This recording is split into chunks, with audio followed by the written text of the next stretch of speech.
शंख बजा भाईचारे का, अमन की होगी एक नई ऐलान। शंख बजा भाईचारे का, अमन की होगी एक नई ऐलान। काबा भी होगा, काशी भी होगी, लेकिन पहले होगा मेरा हिंदुस्तान। ग्राम सभा सिसोटार की प्रधान पद की महिला प्रत्याशी सावित्री देवी माता कृष्णा वर्मा सोनी। जी हाँ, एक चर्चित व्यक्ति जो आपके साथ रहा है, सुख दुख में आपका साथ दिया है, आपका सहयोग किया है। इस बार कृष्णा वर्मा सोनी के हाथ को मजबूत कीजिए और सावित्री देवी को ग्राम सभा सिसोटार का प्रधान बनाइए।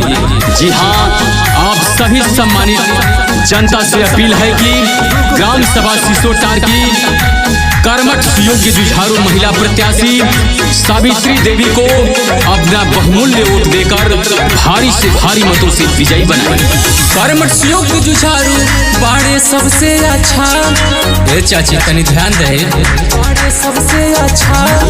कर्मठ सुयोग्य जुझारू बाड़े सबसे अच्छा, कृष्णा वर्मा के साथ बाड़े बचा बचा।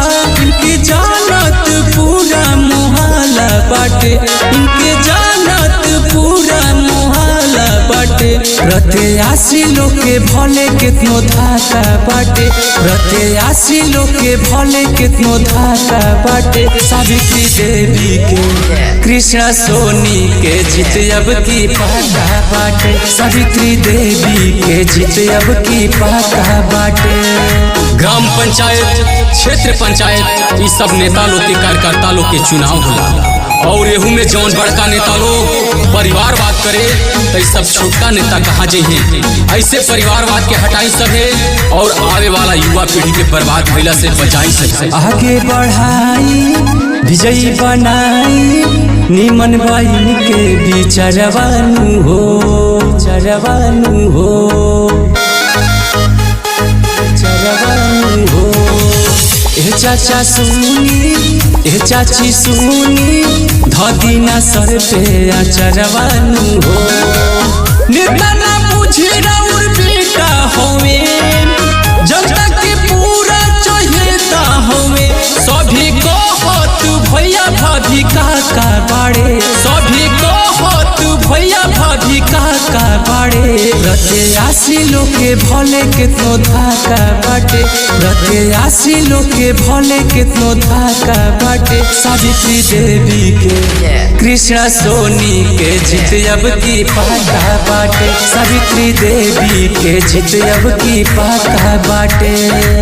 लहरों को साहिल की दरकार नहीं होती, हौसला बुलंद हो तो दीवार नहीं होती। जलते हुए चिरागों ने आधियों से कहा, उजाला देने वालों की कभी हार नहीं होती। आपकी बेटी, आपकी सेविका सावित्री देवी आपकी सेवा के लिए हरदम तैयार है। गाँव के विकास होई, नली नाला पास होई, बन जाई गौआ के रोडवानु हो, रोडवानु हो, रोडवानु हो। ए चाचा सुनो, ए भैया सुनो, इन्हीं के दीहा तू रोडवानु हो। सफंड जनता में जाइनु हो, टाइम से वृद्धा पेंशन आइनु हो। इनके जानत पूरा इलाका बाटे, इनके जानत पूरा इलाका बाटे। प्रत्याशी लोग के भले कितनो धाका बाटे, प्रत्याशी लोग के भले कितनो धाका बाटे। सावित्री देवी के कृष्णा सोनी के जीत अब की पक्का बाटे, सावित्री देवी के जीत अब की पक्का बाटे। कर्मठ सुयोग्य जुझारू बाड़े सबसे अच्छा, कृष्णा वर्मा के साथ बाड़े बचा बचा। इनकी जानत पूरा मोहल्ला बाटे, इनके जानत पूरा मोहल्ला बाटे। प्रत्याशी लोग के भले कितनो धाका बाटे, प्रत्याशी लोग के भले कितनो धाका बाटे। सावित्री देवी के कृष्णा सोनी के जीत अब की पक्का बाटे, सावित्री देवी के जीत अब की पक्का बाटे, पक्का बाटे।